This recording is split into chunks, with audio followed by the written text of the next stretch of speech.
Talk me through the day. Starts with volleyball, then there's boxing. Good. It's America versus Cuba. Sure you want to bring in the politics? It's not about politics. It's about emotions. And we're clear. Great job, everyone.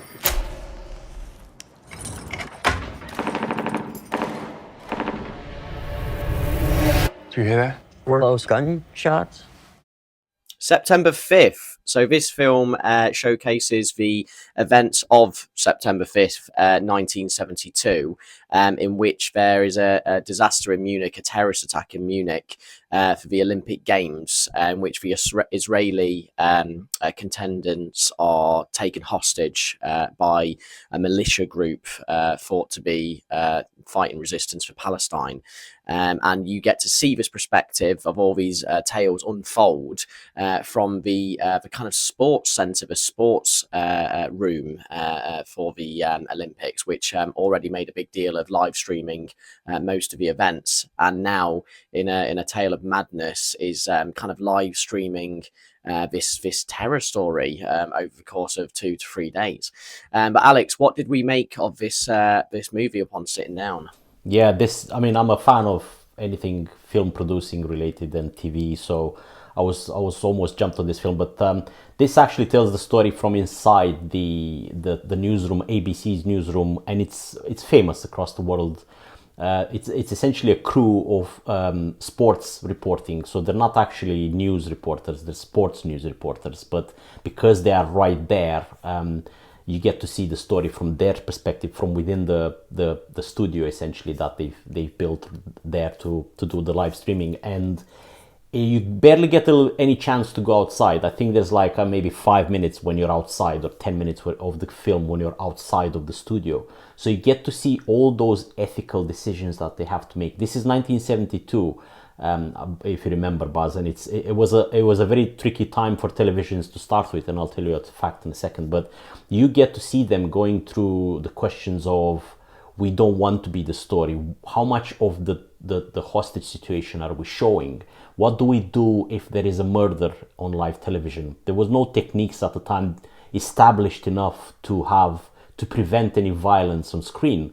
So they have to, and then they need to quickly validate all the information that is coming into the studio. Is it real? Is it not real? Are we getting ahead of ourselves? Can we not broadcast it quicker? So all of that stuff is very fast paced, and I really enjoyed it because it just shows you the atmosphere of what it's like during a live transmission of such importance in the history of television. So I really enjoyed this one. But Baz, were you are aware of the situation of the massacre of 1972 as a fact? Did you enjoy this? Did this made you look at it in a different way? Yes, of course it did. Yeah, I know, because I didn't know the shenanigans and the chaos that went on in that particular, I guess you would call it sports room almost, wouldn't you? I didn't know that they had the authority or even demeanor to actually go ahead and take charge of that situation and broadcast it to the world, and as you say, there's a lot of chaotic things going on there. There's a lot of moral dilemmas.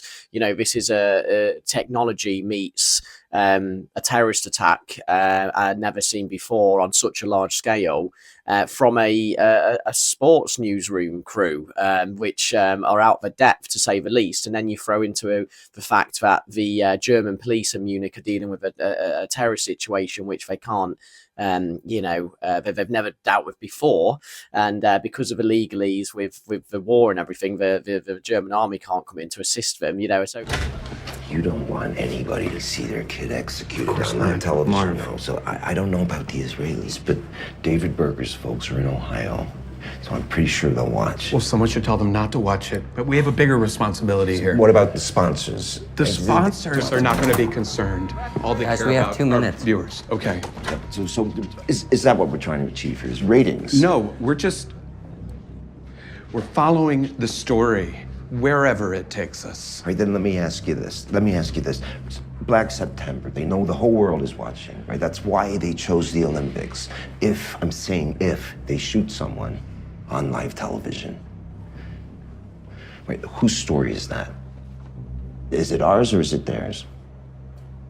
So there's a lot of things firing at all cylinders, really, and you just get thrown straight into a mix of it, and it's brilliant to see. But yeah, I heard about this Munich attack. I didn't know what the end result was, though, so that's why it left it to be a surprise for me in the film, what happened with those tail of events. But you hear some fascinating statistics at the end of the film, don't you, Alex? You know, where it says, I think more people viewed this than the moon landing, which is probably, you know, obviously that's true, but it's still probably one of the most viewed events ever to be filmed on TV, I imagine, isn't it? Absolutely, yeah. I think it was close to 900 million people that watched it live, because the live streaming was also something new at the time. And I'll tell you a fact: you're a fan of George Carlin, the comedian, right? So 1972 was the year when he launched one of his stand-up that was called, I believe, 7 words you can't see on television, or you're not allowed to see on television. And it was a smash hit, and obviously those words are all curse words in various shapes or forms.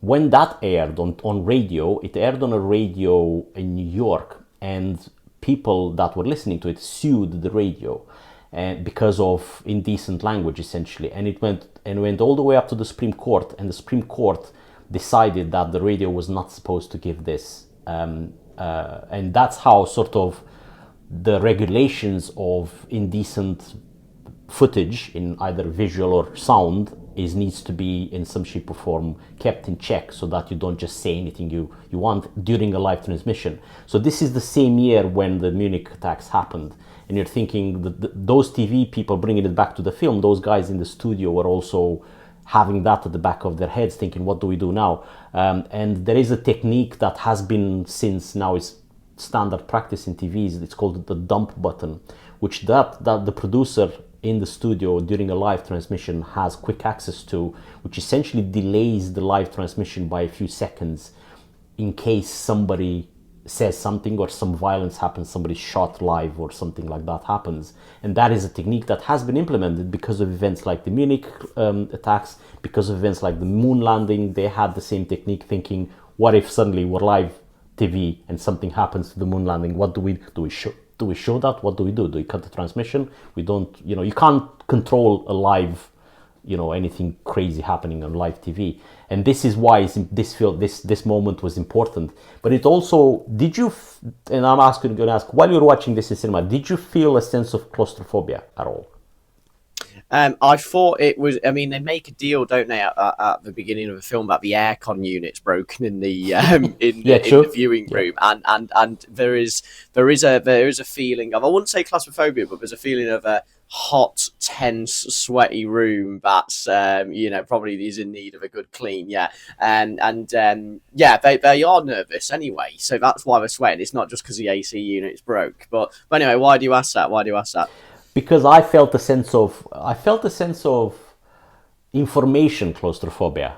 It's like, so I felt like it's purposefully keeping drips of information away from the audience. That's what the film is doing, just to make you feel like what's going on out there. Because you get to sometimes hear conversations that they have on the phone. Sometimes you don't hear them. Sometimes something happens and you're like, what just happened? Or there's a crew with a camera crew outside that is transmitting, bringing these big massive rolls of film, and you don't know what's on them until you get to see them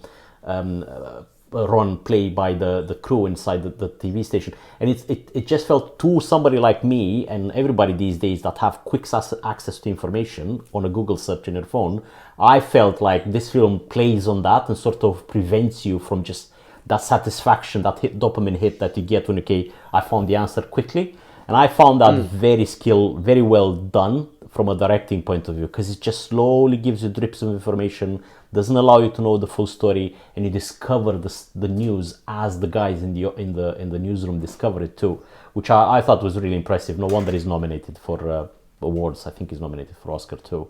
But that's why I felt the claustrophobia. Well, yes, it is sweaty and dark and things like that, but But yeah, and what about the archival footage used in the film, Buzz? What did you Yeah, think yeah. about I was just going to say that's one of the things that this film gets really right as well. They use footage of the actual day, and I think some audio bites as well, which really just kind of set the tone, doesn't it? You know, it really gets you immersed in you know what they were actually viewing, and it's well done as well, and it doesn't seem an obvious offcut, you know, of a clip from the 1970s. It just fits really good with the actual movie. And credit also to Peter Sarsgaard as well, who's good in everything as well. But we like the producer in this film, didn't we, Alex? Is it Jeffrey Mason? He kind of is literally been told it's you know, you've got the reins essentially. This is your day, and you know what pressure, man, what pressure to have to orchestrate that and decide how you're going to go about it. But he did a good job. So Thank you for watching our review of September 5th. And if you'd like to see another film that is nominated and also has a very strong cast, watch our review of Anora. Thank you and see you next week.